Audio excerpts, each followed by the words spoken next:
A gente está num momento em que a gente terminou 2023 muito otimista, né? O 2023, né, fazendo um recap bem rápido, né? Começou com todo mundo bem preocupado, né? Aquele discurso raivoso do Lula, a recessão dos Estados Unidos a qualquer momento, aí vem lá 20 bilhões de surpresas americanas para deixar todo mundo desesperado. De repente veio ali um momento que o mercado melhorou, se acomodou, ia subir. Aí aquele meio do ano que tudo azedou de novo, né?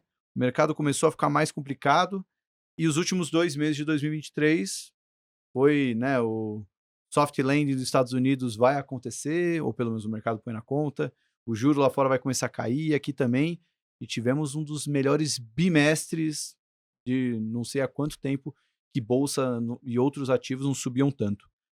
E agora, janeiro de 24, a gente está meio que derrapando ali, né? Não sei se é um pouco da ressaca da forte alta que a gente teve em 23, ou se as coisas foram desenhadas de uma maneira mais otimista do que devia. Como vocês estão vendo o mercado agora? Quer começar, Rafael? Acho que até por uma Pode? visão ali, a gente não fala tanto com gestor de crédito. Como é que você está vendo o mercado nesse momento? Cara, é assim, você bem colocou, a gente começou ali um 2023 muito difícil para o crédito. A gente começou nosso fundo em setembro de 22, a gente não podia imaginar que 3 meses e meio depois a gente ia pegar um Americanas e logo depois um Light, né? Então, entre janeiro e julho, a gente até fala um pouco na nossa segunda carta do segundo trimestre, né, do ano passado, teve quase 120 bilhões de resgate na indústria de crédito privado do Brasil. Então, você imagina a aventura que a gente conseguiu viver nesse período, né? Então a gente saiu ali de um final de 2022 até um pouco mais, digamos, motivado, né? Acho que já estava ali com algumas diretrizes, teve um início de ano ali um pouco mais conturbado, né? Como você bem colocou, das falas ali um pouco mais raivosas. Aí juntou isso tudo com Americanas, acho que pegou quase toda a indústria de crédito privado, logo depois Light, até que a gente fez nossos primeiros roadshows do fundo ali entre abril e julho de 2023, o pessoal achava que crédito privado era um palavrão. A gente ligava para os family office, assessorias, né, consultores aqui em São Paulo, Rio, enfim, fazer ali uma reunião, o pessoal falou, não, crédito privado não quero sentar com você agora não. Vamos conversar aí mais depois, porque era quase que uma ofensa falar de crédito privado naquele momento, né? Uhum. Até que, enfim, a gente teve um dos maiores fechamentos de crédito privado assim, que a gente pegou na história, né? A gente teve mês que nosso fundo deu quase 150% do CDI, né? Tá falando de debênture high grade que paga o quê? DI mais 2, 2,5, né? Um fundo dá 150% do CDI é porque realmente esses spreads estão fechando muito. Uhum. Até que a gente, né, chegou um momento que a gente está estacionando exatamente no período que a gente deixou lá atrás. Né? Em dezembro de 2022, os spreads hoje já estão começando a chegar nesses mesmos níveis que a gente tinha antes desse problema todo. Né? Então é aquela coisa. O investidor acaba sempre estando de pé trocado, né? No melhor momento possível para ele alocar, acaba que ele entra de pé trocado e não quer nem escutar. E agora que as coisas estão entrando em normalidade, né, que os fundos devem continuar dando esse spread um pouco mais constante, aí eles voltam a querer alocar, a olhar para o produto, né? De uma forma um pouco mais diferente, né? Mas assim, falando, fiz uma breve retrospectiva, né? Acho que do ano passado, que tem muito pano para manga para a gente conversar, se a gente fosse focar ali nos eventos do ano passado.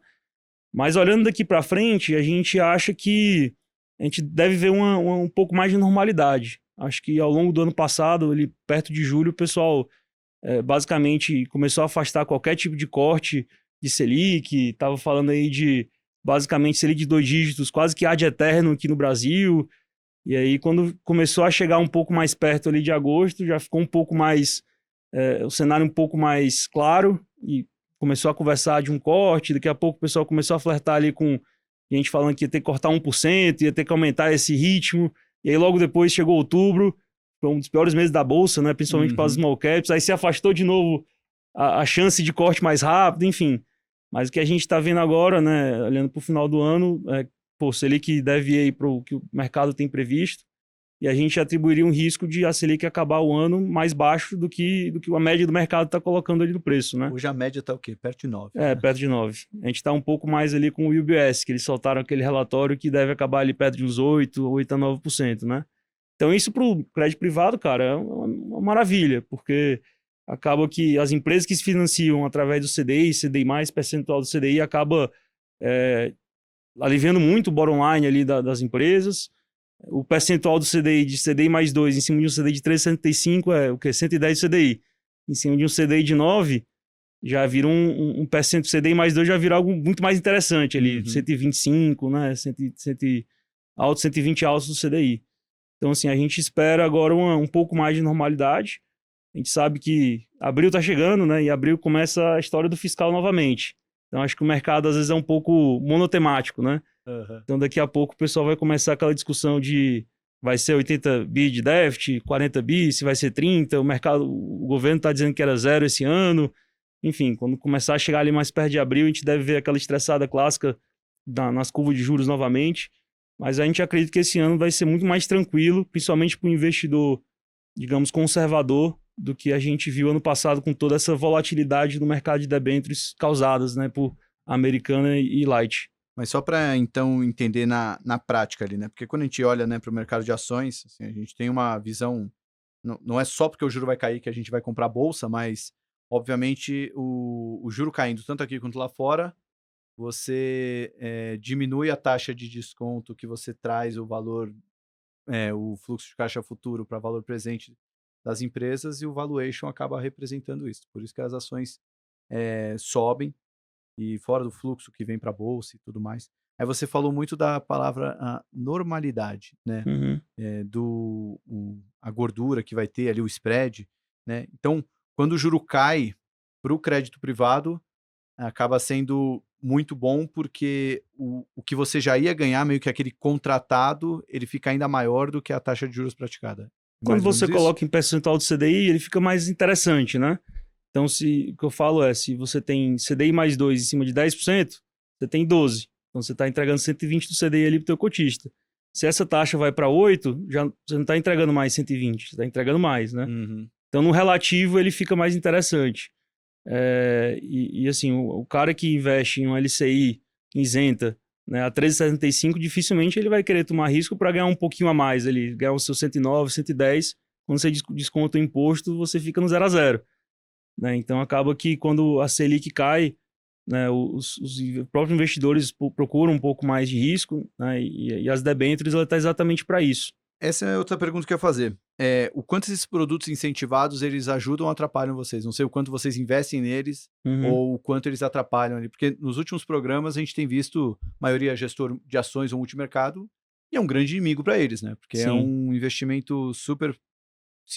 Segura a palavra errada, né? Mas ele tem ali uma isenção de imposto de renda, tem garantia, né, do FGC, tem outras coisas ali que tornam o risco-retorno bem atrativo se comparar com outros investimentos mais arriscados. Mas e vocês? Olha, a gente tem que surfar conforme a onda, né? A gente não tem nada incentivado, mas porque a gente fez uma conta. Então a gente tinha, por exemplo, vou pegar aqui o caso de Irani. A gente tinha a debênture de Irani, ela pré-pagou agora recentemente, que ela estava pagando, tipo, acho que era DI mais 2,75 na época que a gente comprou. E ela foi lá e emitiu uma debênture incentivada que estava a DI mais 1. Na verdade, minto, uma CRA, a DI mais 1. Então, beleza, você tem aquele incentivo de ganhar DI mais 1 sem imposto, mas você pode estar ganhando com imposto a DI mais 2,75.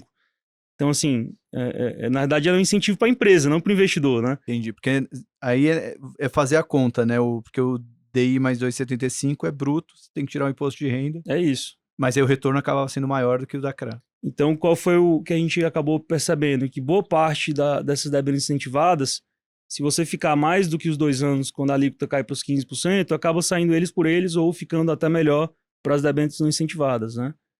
Então, assim, a gente hoje não tem nenhum produto, a gente já chegou a estudar, né, na época, fazer um produto desse, mas como estava esse mercado de ninguém queria olhar, quase que um palavrão falar crédito privado, a gente acabou não fazendo esse produto.